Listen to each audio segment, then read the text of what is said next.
Lembaga Manajemen Aset Negara (LMAN) telah mencairkan 155 miliar untuk ganti kerugian 211 bidang tanah masyarakat dalam pembangunan Tol Padang Pekanbaru di Seksi 1 Tol Padang Cincin.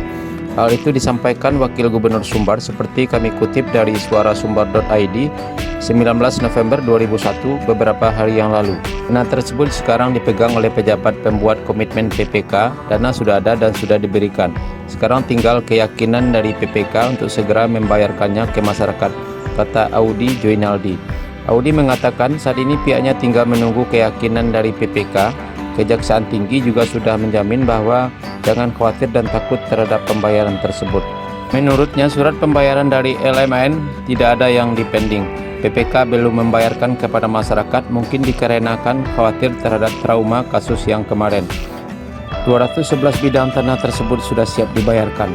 Ada 5 bidang yang masih meragukan, tapi insya Allah tidak kenapa-kenapa.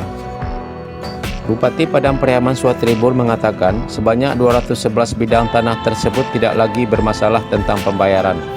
Saya rasa dari yang 211 itu tidak adalah masalah lagi. Saya didatangi berkali-kali oleh masyarakat sampai ke rumah saya. Saya mengatakan seolah-olah hutang kepada masyarakat ini milik saya.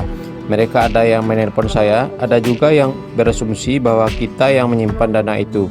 Saya harap PPK dapat segera membayarkan ganti rugi lahan masyarakat tersebut secepatnya, bebernya lagi.